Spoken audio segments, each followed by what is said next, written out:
This is Marina. I made you a welcome sign. That is really cute. Welcome to episode 3. I was trying to hang this up here, but then it fell. We're a work in progress. Work in progress. Yeah, you see my background, right? It's just Astoria. So Oh, the it's the bridge at Astoria Park. So yeah, nice. my background is just walls at home. I don't have any fancy stuff either. Yeah. I I'm keeping just it look at this. simple. I'm not gonna put any money into this yet until someone wants to sponsor me. Then then I'll invest. Well, welcome. You're practically my first friend to be on. I don't want to say guest because I'm not I'm not formal. hmm So this is us just chatting. You and I met through my cousin. What paper now? My cousin. I was hosting her baby shower, and I guess I found you on the gram. I think so. I definitely received a message saying, "This is what's going on. Keep it hush hush." And that was, Yeah. that was And then we stayed in touch, and I yeah. felt like we've bonded over our post. Posts. Once your situation came about, at the baby shower, I spoke to a couple of your friends who might have been going through some stuff too, or Mhm. able to give me some advice on things. Yeah. So yeah, I kind of just wanted to keep that connection between us also. Yeah. Yeah. Yeah. So tell our my viewers what's up. What started our connection? Mine was of course the breast cancer. And then you have, oh my god, I'm gonna say it wrong. This this dysautonomia? Dis Dysautonomia. Yeah. Okay, I was close. We'll get to it. Yeah. Yeah, so I was diagnosed with dysautonomia. I have a form of dysautonomia called POTS, postural orthostatic tachycardia syndrome, Mhm. with small fiber neuropathy. And one of the diagnoses that I received last year, which is not a great one, but we'll just see what happens with it, is autoimmune autonomic neuropathy. So, yeah, this all stemmed from pretty much complications with COVID related illness, didn't recover or had some kind of, immune response to the vaccines. Mm. And it didn't take me a long time to get diagnosed, but I did go through a number of doctors before coming upon someone who knew what my condition was. Was it the doctors trying to hide? Or Um, well, did they just not know? touchy subject for a lot of people. Mhm. I was never against any vaccines or anything like that. Have all my vaccines because obviously, as a child, I didn't decide, whether I wanted them or not. They were just given to me. And, in order to go to school and work in healthcare, I have to, keep up with these maintenance schedules of vaccinations, right? Mhm. So, the complication with my situation is that I was working during the pandemic, pre-pandemic also, in healthcare. Went away for a work training, returned sick. This was prior to us having COVID testing. Mhm. About a couple of months after, we became aware of COVID, my primary care physician at the time said that she had seen another, like 5 patients or so after my case in December of 2019 that came in with the same symptoms. And essentially, no test was showing anything wrong except an inflammation marker in blood work. So from there, she told me that she is diagnosing me, with COVID-19 during that December 2019 period. After that, I took about a month and a half, I want to say, to recover. Wow. Yeah, so like my major symptoms that I can remember off of the top of my head were I was having a lot of joint pains. The pains in my hips was excruciating to the point that it was waking me up at night while I was sleeping. And I remember sleeping on the couch because I felt like I couldn't breathe when I was laying down in bed trying to sleep. And what else? My cysts and lymph nodes were really inflamed. And my primary care physician had actually sent me for a mammography because, a mammogram because, my cysts were like rock hard, and we thought that it was a cancer. Yeah. But I don't know of any cancer that comes on that rapidly. A week, right? Yeah. So then in 2021, this was March of 2021, I had first COVID vaccination. Felt fine afterward, no symptoms. 2 weeks after that, I was notified that I had an exposure to a patient that was brought to an operating room. Status of COVID was unknown, and unfortunately wasn't put into what was designated as a COVID room. So kind of exposed the entire OR, to COVID. And it was a situation. Patient was unconscious, needed surgery, whatever the case was. So there was really no way to, I guess, escape that situation. Yeah. So yeah, I tested positive for COVID after being told that I had exposure, but I did not have any type of symptoms. And we were out of lockdown at that time. We had more exposure to and like contact with people in 2021. Yeah. So living with my family, you would have expected maybe my parents would have gotten sick, my sister, her family. Nobody got sick. And there's also controversy about the testing at that time because I went to City MD, and there was like stories going around about shortage of testing causing them to test multiple people at one time.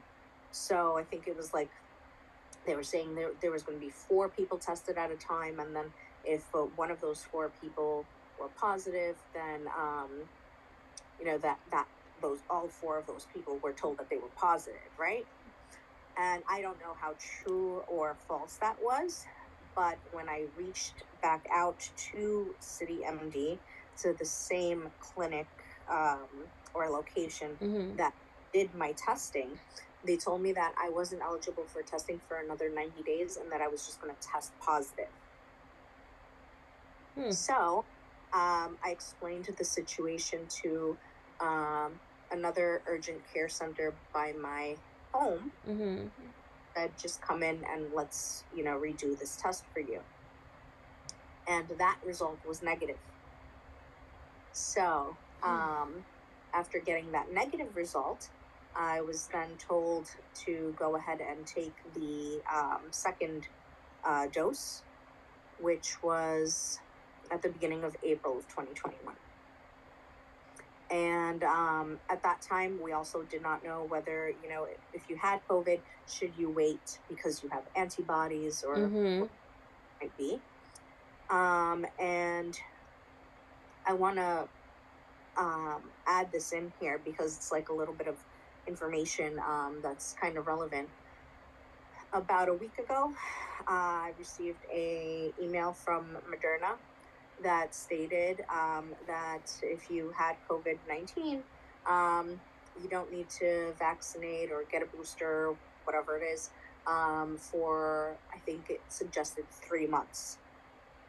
So I do have screenshots of it because I'm saving all of this. Mm-hmm. Mm-hmm. As you should. Yeah. And I also, took out a book from the library, which was about uh, people's experiences with COVID-19. Mm-hmm. And some, a director, I think he was a director at NIH, um, who had, warned, I'm assuming, Department of Health or the pharmaceutical companies, that that you shouldn't be vaccinated until I think it was like a suggested 6 months down the line after having COVID. Mm-hmm. And so after having the second vaccine, I experienced all of like the flu-like symptoms, fever, body aches, took Tylenol for it, took like 2 to 3 days to feel better Mm-hmm. from those symptoms. And, didn't expect anything really, I didn't have a reaction at the time of, sitting at the hospital Yeah. where it occurred to me. And they actually kept me for 30 minutes, not the normal 15, because I had like a slew of allergies, you know? Mm-hmm. So kept me for 30 minutes just to make sure. But I started to complain to my primary care physician at the time that, when I was walking, I would feel sensations in my hand, like tingling, and Mm-hmm. as if my hand was swelling. And, at the time, I was going to the gym on a regular basis. I was doing Orange Theory Fitness. So, healthy individual, young individual, wasn't didn't have any predispositions to diabetes or other conditions, things like this. So it was basically just summed up to anxiety. Um, and I'm I doing that because when the moment you said tingling, I thought of neuropathy. right. And then I Mm-hmm. also thought of carpal tunnel because that's stuff that I was diagnosed with. So that was And like my first instinct. yeah, so I know the feeling of carpal tunnel because I'm on a keyboard, Mm-hmm. you know, and I do have the wrist splints for it. But this was not a carpal tunnel, burning sensation that I usually get in my wrist or tendonitis in my elbow. Mm-hmm. Um, this was a feeling of like swelling in my fingers that I hadn't ever experienced before, Mm-hmm. and the tingling sensation, pretty much like as if your limb is falling asleep. Mm-hmm. And so I would experience that while I was walking, and then when I would sit down, it would take a couple of minutes, like maybe 15-20 minutes, I'd say, and then it would subside. um, so April went by, May, June, July, August. August 8th is my birthday. I went out to dinner with a friend of mine, and we decided to walk at the park afterward just to like digest. Um, in the middle of that walk, I told her, I'm not feeling so great. I got like a sensation almost like a when you're on a roller coaster and you get that free fall, Mm-hmm. Mm-hmm. that heart drop, and just kind of like felt weak, and my stomach started to bother me. So I, told her, let's just call it a night, go home. Um, Next day, I just thought it was maybe, from the food. We had Thai food, maybe something I ate. Yeah. And don't remember exactly which day it was, but I had gone to work, was in the office, and on the days that I wasn't doing the Orange Theory Fitness classes, Mm-hmm. I would walk from Midtown Manhattan to Astoria, which is between like 4 to 5 miles. And so, right before I got onto the 59th Street Bridge, my heart started racing, started getting tunnel vision, blacking out. Oh. And I asked two women who happened to be walking by to help me call an ambulance, and was taken to the hospital from there. And that was a scary experience in itself because number one, I didn't know what was happening to me, Mm-hmm. and number two, you would think that when you are asking somebody for help in the street, um, you know, somebody would help you, but they were very hesitant to do so, Wow. even though I was dressed in my like business Mm-hmm. casual wear. I didn't look like I was a homeless person or like I was, something was Yeah. wrong with me in the sense of like, she's drunk or she's on drugs or Mm-hmm. anything. Um, so yeah, that just kind of scared me that people are not willing to just help when you need it. We Uh, live in New York City. I We're know. not the nicest people. Not the nicest, but also, it goes both ways, I think. Yeah. Yeah. Have people who are still decent people, and but that was just like a weird experience, and Mm-hmm. put me in a state of fear that if Yeah. something to me, what if I like just drop in the middle of the street and just nobody, everybody Yeah. just keeps by, right? Walking by. Yeah. I can. Yeah, And mind your business and just yeah. keep going. That. Yeah. It's true. It's not a lot of people out there that are willing to help, or even if they see someone, they second guess it. Like, okay, are they faking? Yeah, exactly. I think that's Are they trying to rob me? Instead of thinking like, okay, she needs help. right. Let's do something. Yeah, yeah. So when I was taken to the hospital and I was on the stretcher laying down, I would get fluids administered through IV, and everything seemed to go back to normal. But the second that I would stand up again, walk for a little while, the same thing would happen. The tachycardia. I was walking as if I looked drunk. Like Yeah. my balance was just off. And I just kept on having that feeling that I'm gonna faint. Mm-hmm. So I had multiple emergency room visits to New York Presbyterian Hospital, Mount Sinai Hospital, and NYU. And I went to see cardiology also. Cardiology thought that I was OCD and asked me, do I ever feel right? And I was like, yeah, of course I, you know, aside from this, I feel okay. Yeah. Been diagnosed with panic attacks, anxiety attacks, Mm-hmm. and I do, or did work under, um, in environments where it is stressful situations like Mm-hmm. them, etc. But I was never the one to just stand still, Yeah. like Mm-hmm. uh, would always be, like thinking logically and trying to do what I can to mitigate the situation. Yeah. So just was very unlike me to have these complaints. Also, my mom has a thyroid issue, Mm-hmm. so well, she suggested to me that maybe it's your thyroid. You're in your 30s. That's about the time that she started having these issues with her thyroid, and the sensations that I was explaining about, like feeling like my legs were cut off, like they weren't there. Like I'm Mm-hmm. feel my legs. So Um, how were you walking if you weren't feeling like you know, it felt almost like you ever see like March of the Soldiers, yeah, like yeah, kind of throw their legs out. yeah. Basically, what I would feel like. just like that. Ooh. And then the sensation that I was going to faint. So she suggested, hey, get your thyroid checked. We did that multiple times by multiple doctors in the ED, my primary care physician, endocrinology. I basically saw any kind of doctor that you can, think of. Yeah.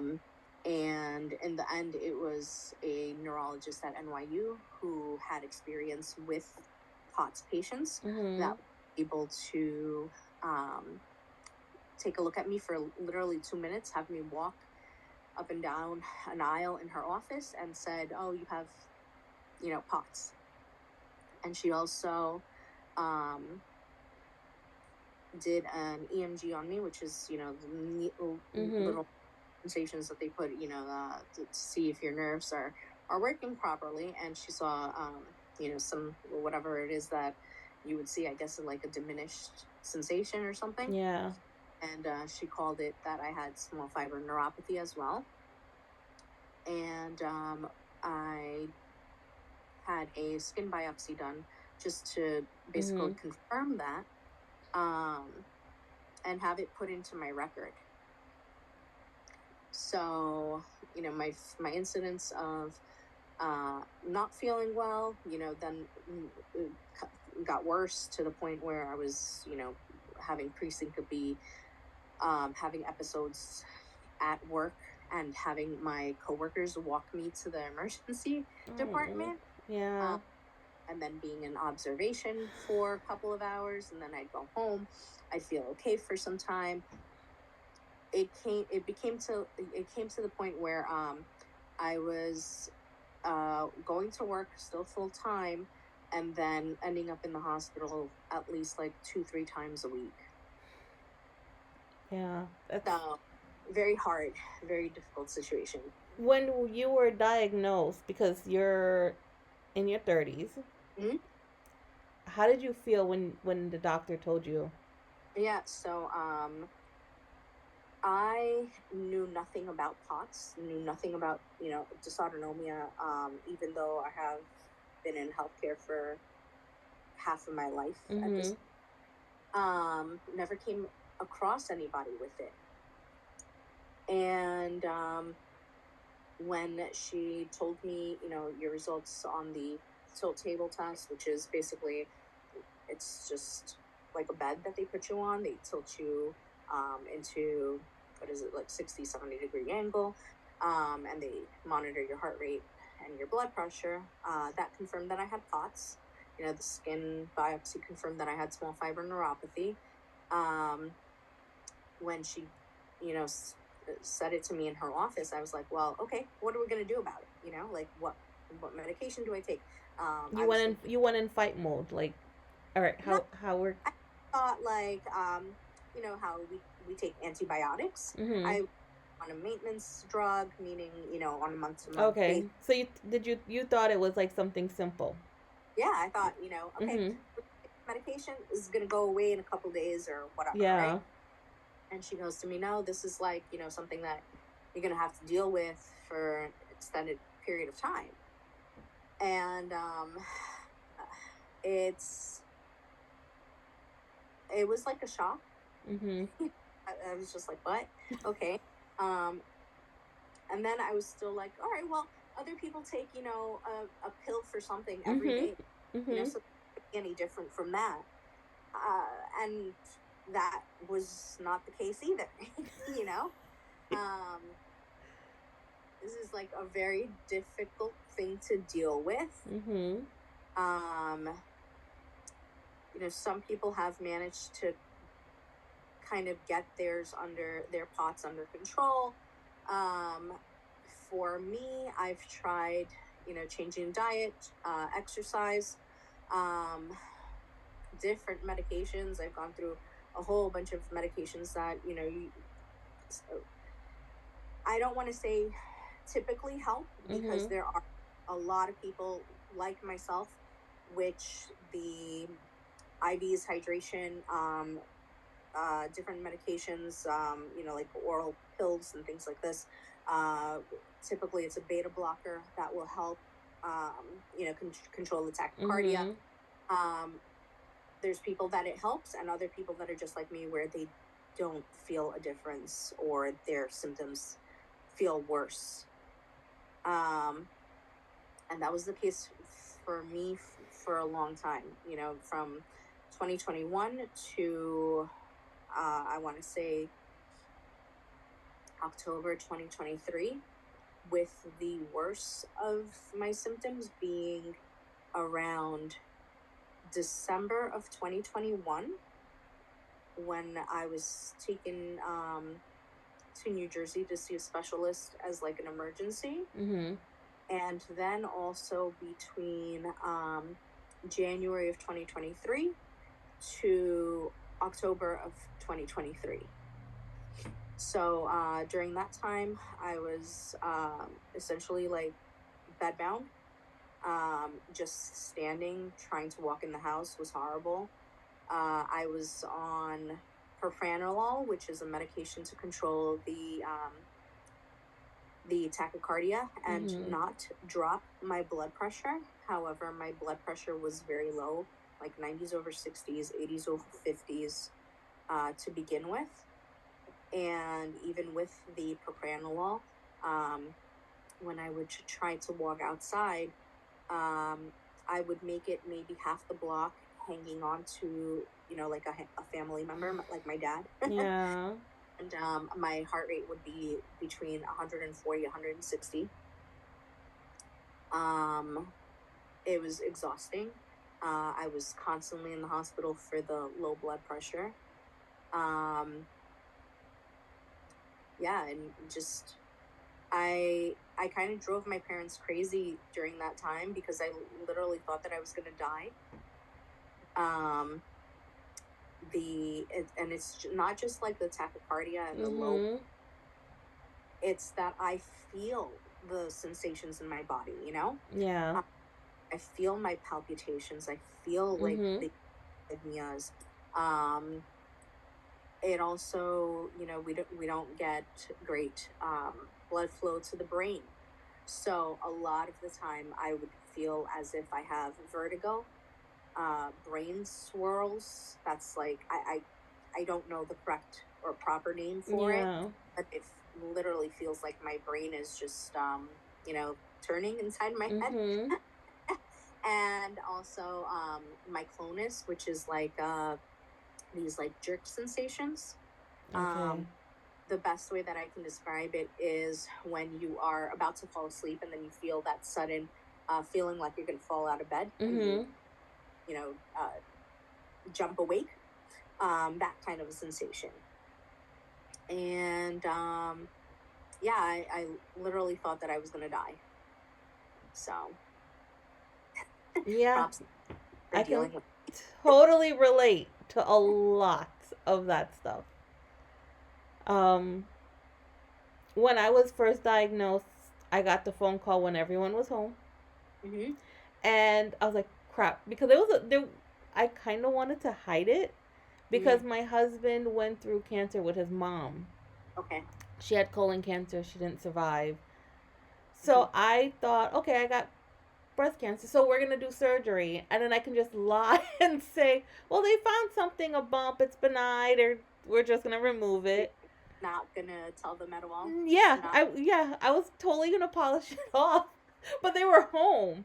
So when the Mm. doctor like came and told, like called and said, well, it came back cancer, and I was like, basically started screaming.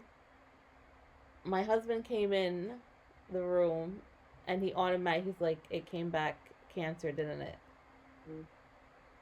And I was like, crap, it's not going as planned. And I was like, yeah. But when I got the call, I automatically thought, like, okay, you're going to have surgery. We'll remove it. It's fine. Yeah. And then I go see the breast surgeon, and she's like, no, you're going to need to do treatment. Mm. And of course, the first thing that came into my head was, oh, great. So I'm going to lose my hair. And she's like, no, you can get a cold cap. And I was like, oh, okay. So then I can, okay, fine. And then I see the oncologist, and then he made it real. Like, you're going to do 6 rounds of chemo, then you'll do the surgery, and then you'll have to do radiation. I'm like, what the? I'm It's like 38. wall, isn't it? Yeah, yeah. I'm like, I'm 38. Why do I have to go through this? Mm-hmm. Why? So basically, I spent 39 fighting my ass off. And then it's like my oncologist is like a reality check. He's like, no, you see the thing with the cold cap, you can do it, but it's a 49% chance that you'll keep your hair, and insurance does not cover it. Mm. So you got to come out of pocket, and it was like $6,000. And I was like, well, is $6,000 worth it? Worth it or not? Yeah. Yeah, and I was like, I'd rather just buy wigs. It's okay. Go with it. Yeah. Yeah, and that's when I actually asked my daughter. I was like, what? I was like, I don't know what kind of wig to go. And I did go to a store to get something matching. And she's like, Mom, why don't you just have fun with it? Like, come on. And I was like, you're right. And then she went on Sheen and she picked out like all these kind of colors and all these. I was like, you know what? You got a point. Like, if I'm gonna have to lose it, let me just have fun with it. Look on the bright side, right? Yeah, You get to try something different that you maybe would not have yeah, otherwise. yeah, And it's I don't know, like everybody's just so, you know, conservative, right? yeah. Now you get an excuse to um, play with colored hair and stuff. Yeah, yeah, you might, yeah. And that's the one thing that I would advise anyone that's heartbreaking about losing their hair is just like, you know what? Have fun with it. This is your time to go blonde, to go Go red, go long, go short. do whatever you want Yeah, with it. after chemo, cuz I had like the fur Mm-hmm. in my hair. So 2 weeks after, when I know the chemo medication left completely my body and it was all, I did one last shave, and I was like, because I didn't want nothing to do with chemo Yeah, on me yeah, again. I understand. Yeah, the start in you. Yeah, yeah. So all this is growing has nothing to do with chemo. Good. And it's Yeah, natural and you feel like you had a clean start. yeah, yeah. That's what I made sure that I wanted to do, was have a clean start. What prompted you to get checked? A regular checkup. I was doing my regular checkups, and the OBGYN was said before, when he walked in, was like, it doesn't hurt to get tested, Mm. to get a mammogram done. And I was like, I kind of heard my mom, like, my mom's been saying you should do one because it runs in her family. Mm. And I was like, yeah, but what's the chances? So when he said that, I said, you know what? I'll do it. And it'll also make my mom happy. Like, okay, she got it. Yeah. So when made the appointment and I did it, I feel like there were signs there and I was in denial. So when I did it, they called me in like 3 times to do different images. Okay. And then the doctor came in and he's like, you have 2 areas, your lymph node under your arm and on your right breast. Let's do a biopsy. Do you have time today to do it? Can you stay back? And I was like, I'm already here, so why not? And I said, how long does it take? So like half an hour. And I was like, all right, I can do it. And they're like, yeah, we'll get something real quick, the referral real quick, and stay. Mm-hmm. And I still didn't think anything of it. But then it was like I walked in, while they were setting me up, the nurse was talking to me and I was just joking around. I was like, I have nothing to worry about. But then she said when I left, she's like, keep having that attitude. Keep having that positive self. Mm-hmm. And I still didn't think anything, but now it's like I feel like they knew. So yeah, well, from my experience, back in 2019 when I was sent for the mammogram. Mhm. Uh, the radiologist came in and performed mine because of how much pain I was in. Mhm. While she was doing that on the screen, she was explaining to me, and I don't remember, off the top of my head, what it is right now, but she was explaining to me the uh, color that they see on the screen, whether if it's like a dark gray or if it's a bright color, what those mean. Mm. I don't remember, what it was, but um, yeah, they they know what they're looking at. Yeah. Yeah. Yeah. So I definitely, looking back now, definitely got that vibe because they were quiet. It was like they were focused. Mm-hmm. And then when I redid my mammogram this year, well, last year, um, they told me right away, like, okay, you're fine, you can go. Mm-hmm. So I was like, there were signs, and I just totally, Ignored them. yeah. Can I ask you, did you feel did you have any indication, like, did you feel fatigued? Did you feel, like, were you doing self exams to feel anything, or I did, and I did feel something like here, and but the OBGYN like bypassed it. mm, Like when he felt, so I was like, okay, it's nothing. So when he okay. brought up the mammogram, it was before he did anything. Mm, So I just thought it was gonna be like a benign, and that's it, because that's what my mom and sister had. okay. So I didn't think they would skip those two and then come to me. Yeah. Yeah, I have a number of cysts also. Mm-hmm. um and I have very dense tissue. Yeah. So even though, well, this my entire saga started when I was 34, and I'm going to be 39 now. Ugh. Yeah. And what is it, the recommended age to start mammograms? I 40. think yeah, and it used to be 45 back Mm-hmm. then, and I think that they just recently changed it to 40. Mm-hmm.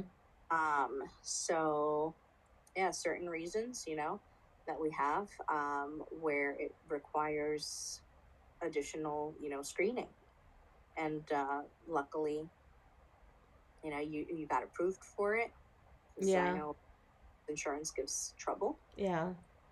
Um, yeah, so very lucky. But even with that, I feel like they need to move it up to 30, because there's a lot of ladies now that are in their 20s and are being diagnosed. Mm, And if I didn't listen to my OB/GYN, or he never said anything and I waited till I was 40, I could have been a lot worse. can I ask you, what stage were you in? I was 2B. 2B, and then can you explain the stages to us so that way? Um, Stage 1 is basically tumor. Stage 2 is a little bit of the lymph node. Going to stage 3 is when it gets to your ovaries, and then stage 2 is when it spreads. It goes in your bones, Four. and yeah, Yeah, 4 is when it spreads to the yeah. brain. So luckily, they said it was majority of my lymph nodes that was covered, Mm-hmm. and when I did surgery, I think like 16 of them they removed. Oh wow. So I yeah, I was like in deep with the cancer and had no idea. That's what was scary, because I just came back from vacation, no symptoms, nothing. Mm. A lot of people, I try not to think of what caused the cancer to come, or why do you think you got cancer. That was like, so did the doctor said what happened or what? And I was like, well, no, and I don't want to ask, because it, it's not going to change anything, at least for Uh, me. were people assuming, like, oh, were you a smoker, People, or well, the number one assumption was, oh, she fought. I had to go a little West Indian there. She's fat. Oh, okay.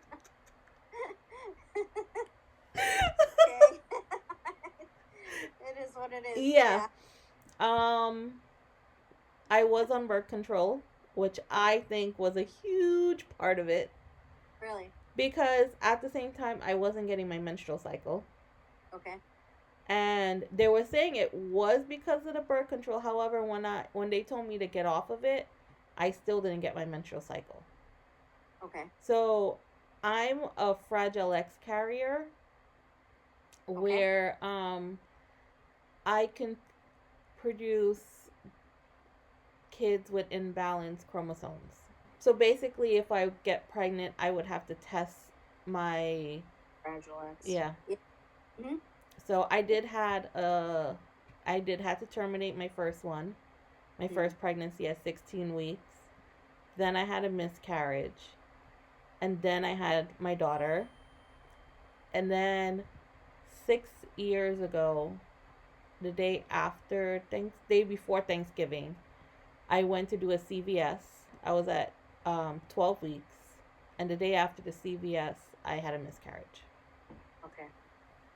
So it's been a. I even tried to freeze eggs, but they only got one out of me, which they told me that I was probably going through menopause and didn't know. At what age were you? I was 38, 30. Yeah. going through menopause, and they only got one egg out of me, and it didn't survive. Hmm. So my train ended, but at least I got one girl out of it. So I'm blessed. Yeah. Yeah. With my situation, um, I don't know if I'm gonna, have kids or not.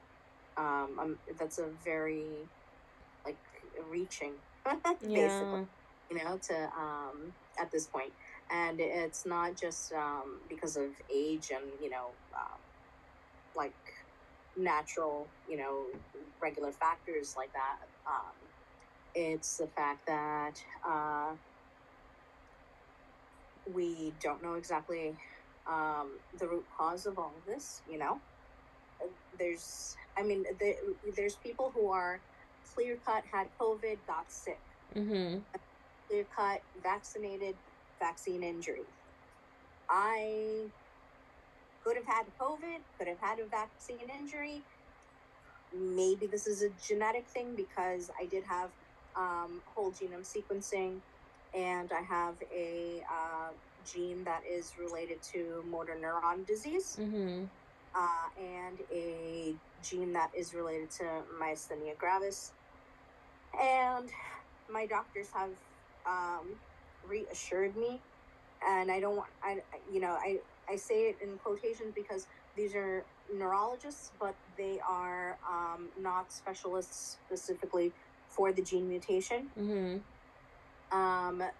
Reassured me that this is not what I'm experiencing, the myasthenia gravis or the motor neuron disease. But when I did go down to Mayo Clinic, I feel like the doctor down there was, who is the expert, for this motor neuron disease gene mutation, um, told me and was the most honest with me, basically that between the age that I am now, which was 38 when I saw him, Mhm. and 43, if this is a genetic, thing, Yeah. um, I will start to, get worse and worse and worse, and it'll progress until they are able to give me like a diagnosis of, motor neuron disease, ALS, Mhm. something, right?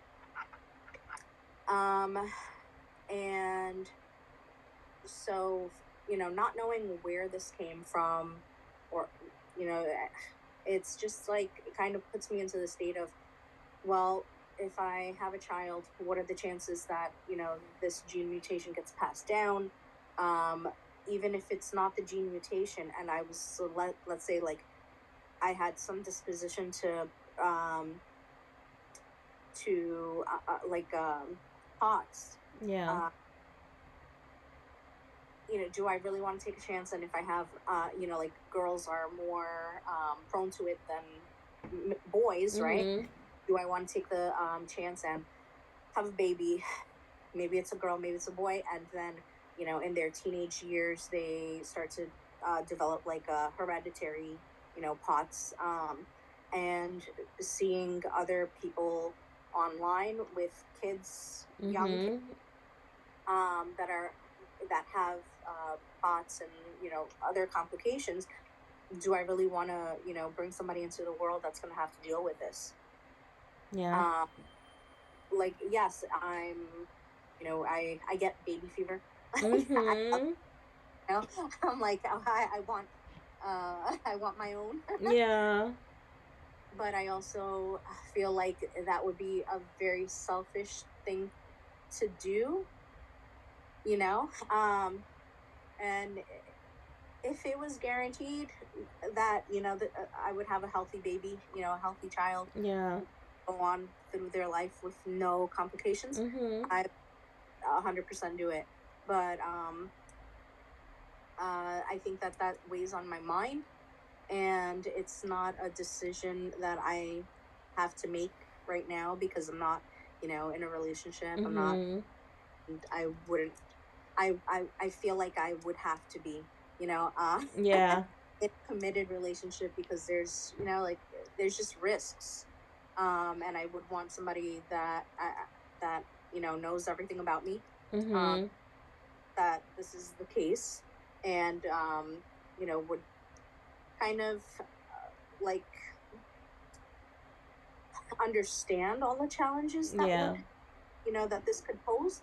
Also, um, pregnancy can cause POTS, and pregnancy can also improve POTS symptoms. Mhm. So you don't know which one you're going to get Yeah. in the situation. So it's not just the baby that I'd have to think about. I Yeah. also have to like think about my condition. Like, Yeah. not working right now. Mhm. Uh, I don't know what I'm gonna do with that. I haven't gotten to a stage where my symptoms are under control to the point where I have some kind of reliable like health that I can work on a daily basis. Yeah. Do you have health insurance? I do, yeah. Okay. I have private health insurance right now, which is Okay. great. Yeah. That's Yeah, definitely helpful than yeah. the regular stuff that You know, they give people.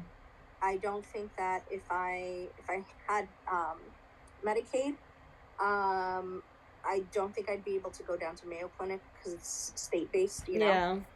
And I've been to basically the best hospital systems in the country: Mayo Clinic, Cleveland Clinic, NYU, NYP. Mhm.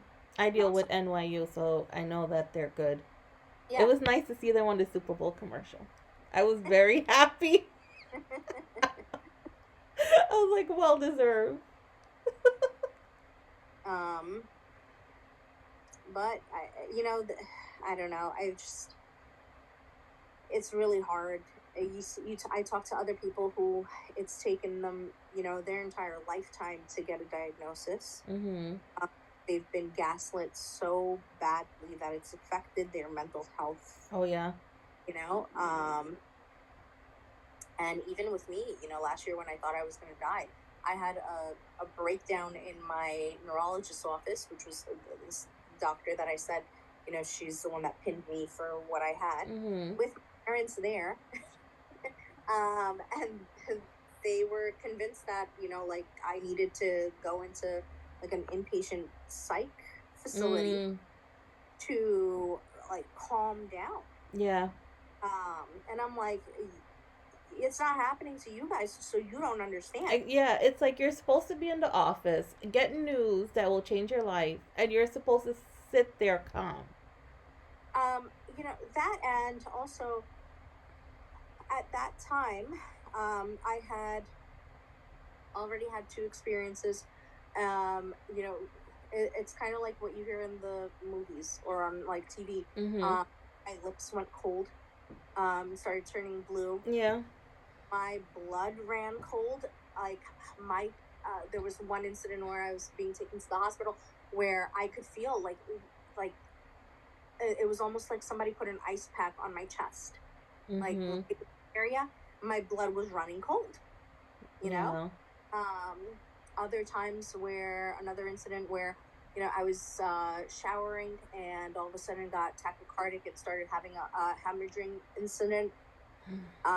Also was taken to the hospital, on that occasion too.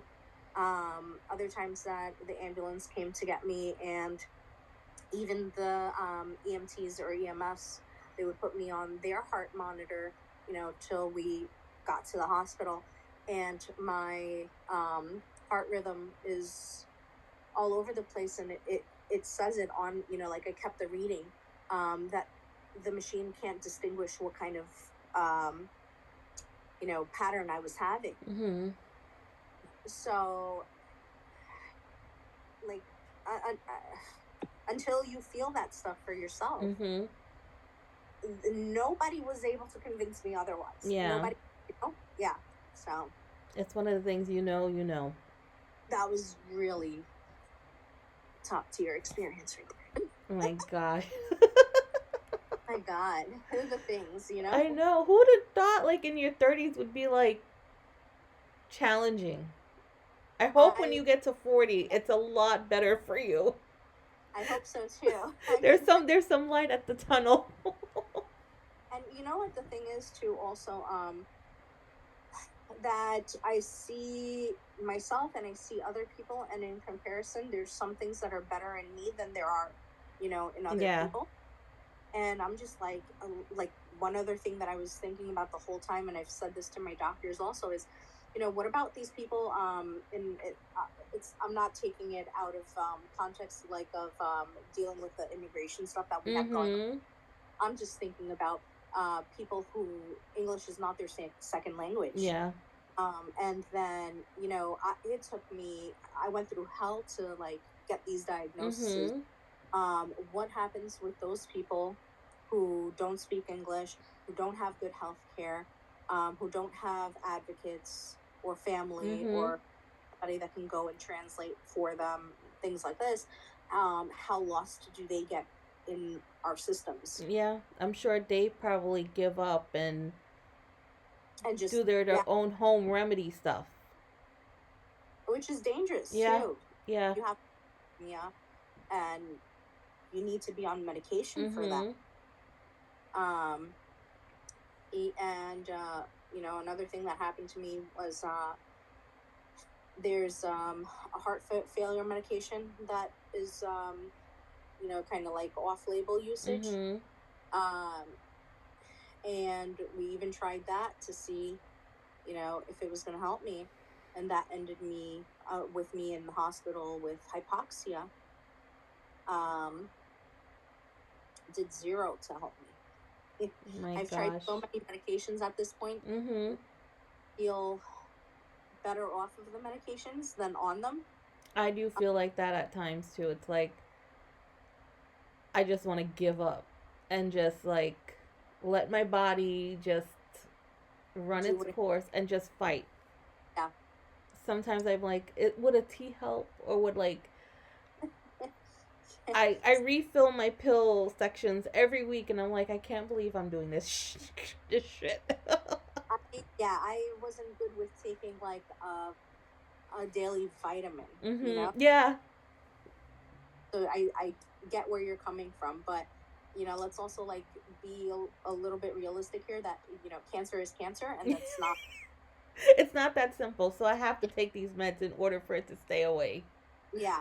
So I weigh it out all the time. I'm like, listen, as much, and I think I will tell people like, be grateful you don't have to take a single medication, Yeah. Mhm. and you just get to enjoy.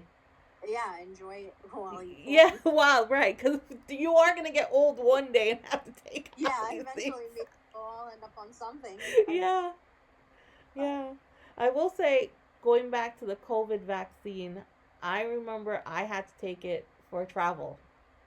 Like in mhm. order to travel, we had a trip planned from before COVID, and we weren't allowed, we couldn't get our money back, and we changed it to the following year. And we were like, I took it because of travel. My husband took it because he needed to stay at work. Mm-hmm. But we were very stern from with our daughter from when she was in my stomach that we weren't gonna have her have vaccines that she didn't need. Okay. And when we met with her pediatrician, we said we didn't want vaccines to get mixed either. Mm. So if you're, I'm willing to visit you multiple times a month, but we want her either A, to wait until she's a year, or one vaccine at a time so we see how it reacts to her body. So this is like a thought that I had too. Mm-hmm. I didn't give that a single thought prior to my experience, right? Mm-hmm. I was given the Gardasil HPV vaccine Mm-hmm. Mm-hmm. when it was still new, back in like, I want to say 2008 or 2009. Mm-hmm. And you can see now that there's like a class action lawsuit with that. Yeah. People did develop POTS after that. Mm-hmm. And, you know, based on what I know about autism, they say that the child, starts to show symptoms of it at like 15 months, somewhere around there. So, if I had a child, yeah, that would definitely like weigh on my head. Like, do I want to wait a little while? Yeah. And see what happens with them up until the age of 2. Mm-hmm. Because at the same time, even if I was healthy, I would still have, and God bless my parents because they've been taking care of my niece and my nephew, while my sister's been working, right? Mm-hmm. Been works. So she didn't have to use like daycare. Mm-hmm. So the only exposure that my children or a baby would have would be to immediate family. Yeah. Mm-hmm. So, yeah, I would probably consider waiting. Yeah. Until after the 2-year mark at that point. Mm-hmm. And like you said, probably just doing, the vaccines that are absolutely necessary. Yeah. Yeah, because we knew she wasn't going to private school. We can't afford that. Mm-hmm. So we knew public school, whatever vaccine she needed for that, that was what she was going to get. In 2019, I had the flu shot twice because if you do it early in the fall, you need another dose to cover you during the next year, Mm-hmm. So if you do it, let's say, September, Yeah. need another one to cover you into February, March of the Following year. So I had that done in 2019. And then after 2021, I think it was 2022, 2023. No. Yeah, actually, I think it was 2022 and 2023, or maybe 2021 and 2022. I don't remember exactly what years it was. I started to have reactions to the flu vaccine. Mm-hmm.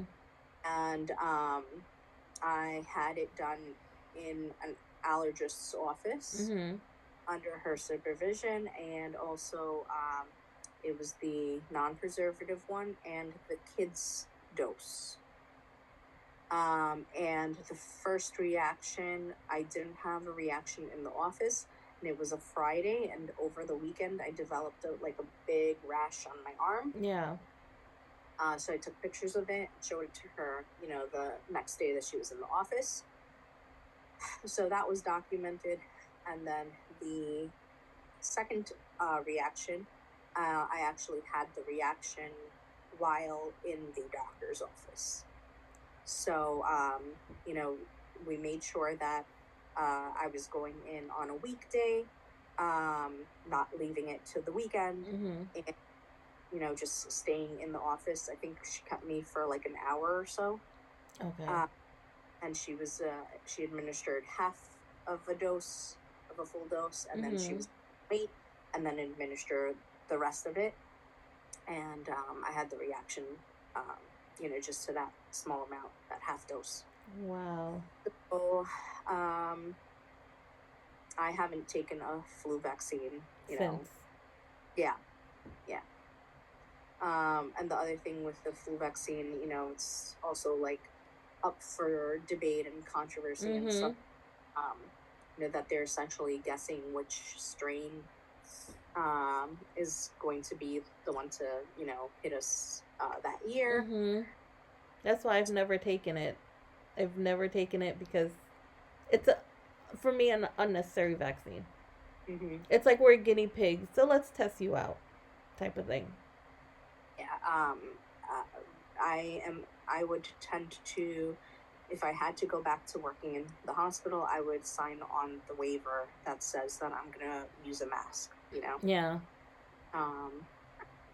And it's a lot of trouble just getting exempt from these. To give you an example, when I was dealing with this in 2021, we then got mandated to take that booster. And this was in March of 2022. And I was explaining, well, we actually didn't touch on this because I kind of go off topic at times and I forget things.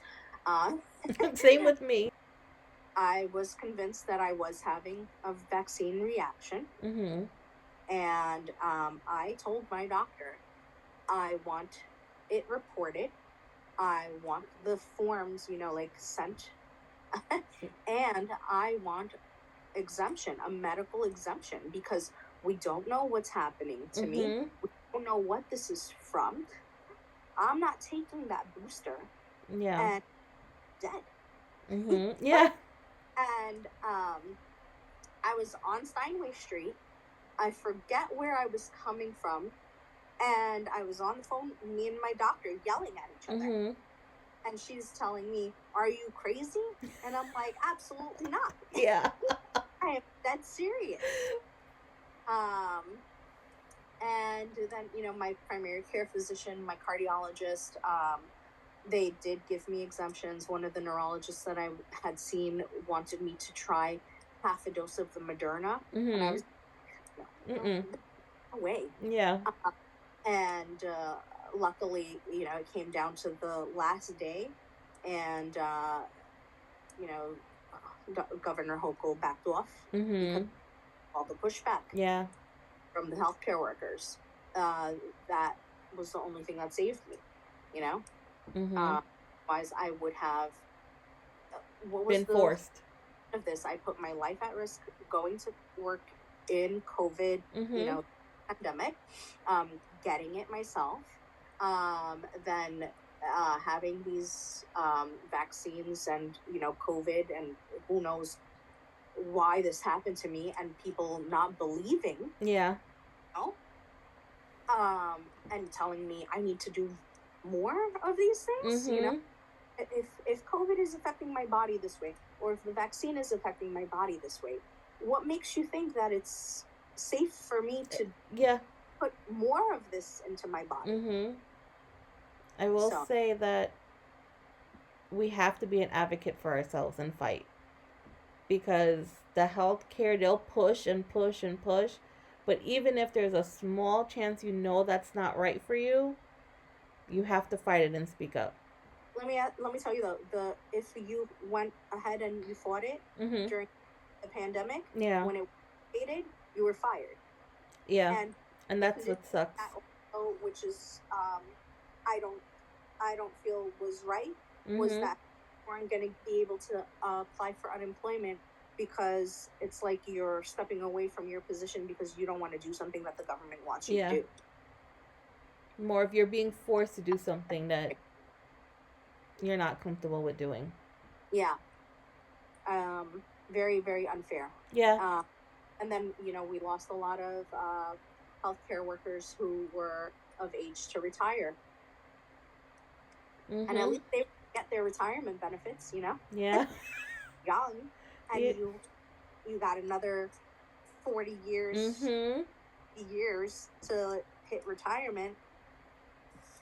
And healthcare was all I knew my whole life. Yeah. I knew I wanted to go into it. That's where I ended up. What else do I know to do? Become an advocate. And that it's not easy. Yeah, it's not. But it's in you. I feel it. I will fight for what's right, or Mm-hmm. I play very fair. And if I'm going to have a debate with somebody, I'm gonna have all the facts. I'm not gonna just, this is my opinion. My opinion is right. Yeah. I'm gonna show you, hey, this is what I have read. Yeah. And my neurologist goes to me, you sound like a textbook when you. But you have to. You have to be knowledgeable. You have to know your stuff when you're going into these things. If you don't, they're gonna really ramp you up with stuff.